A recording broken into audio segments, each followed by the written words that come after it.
Hello, what's up? Welcome back. We're going to talk about PowerShell and powercat, is which is a task-based command line shell and scripting language for Windows, specifically for system administrators and PowerShell users.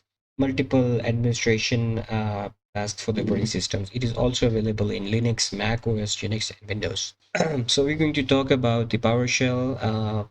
Previously, we were talking about Netcat, so first of all, before so we're going to talk about the PowerShell, and in the PowerShell, we'll talk about how we can use reverse shells in our PowerShell scenario. So, for example, I have here is my Linux operating system.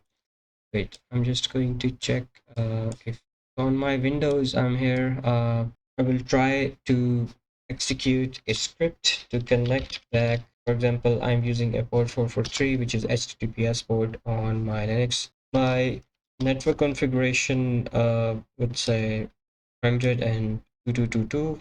What I'm going to say is I'm going to use this IP address. Once executed this script, I get my reverse shell back. I just have to press enter and I'm going to say, who am I? I'm going to get this name desktop and ifconfig, sorry, ipconfig. So I will get my different IP address of a different system, which is the IP address of this Windows machine that I'm using right now. So this is how I can do a PowerShell reverse shell scenario. Now that we have looked at the reverse shells from the PowerShell perspective, let's look at the PowerCat. What PowerCat actually is. It is actually a netcat version of a PowerShell. It is a script we can download to Windows host to leverage the strength of the PowerShell and simplifies the creation of the bind or reverse shells. Simply, you have to type in this command IEX in your object system and download from this website the PowerCat PS1. After you download that, you get this PowerCat in your Windows machine.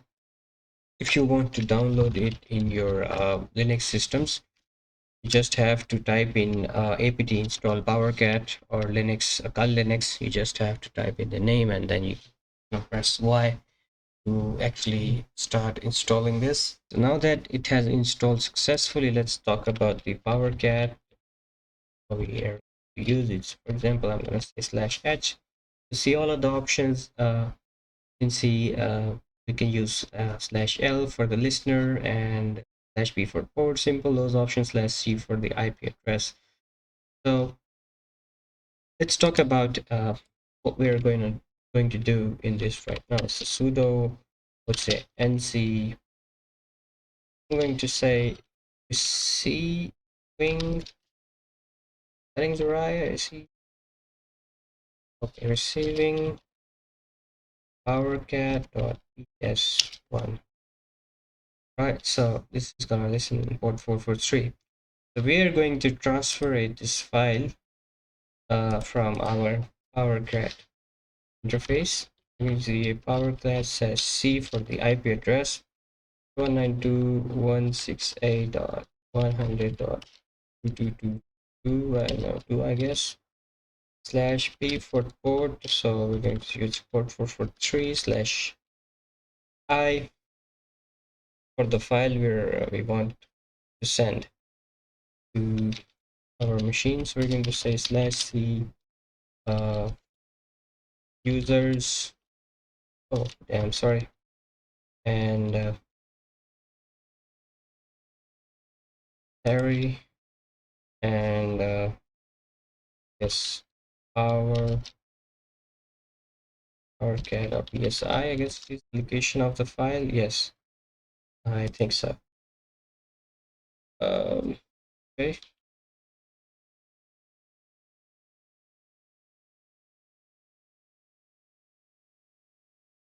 Okay, so I got the file. This is right here, powercat.psi. This is how you transfer your files with this simple command. It is more simpler than the PowerShell because obviously this is the netcat version of the PowerShell. Next thing we're going to do is we're going to perform a bind shell. All right, we're going to perform a bind shell with powercat. So that's very simple. Powercat slash L P. We're going to listen on port 4443, and we're going to give it to cmd.exe. And okay, no, not public. Okay, let's see what we get when we try to uh listen to our IP. I think 219 is the IP address of my Windows machine, and on port 443. As you can see, I got my bind shell successfully. Let's say who am I get this name, IP config. I will get the IP address of my Windows machine.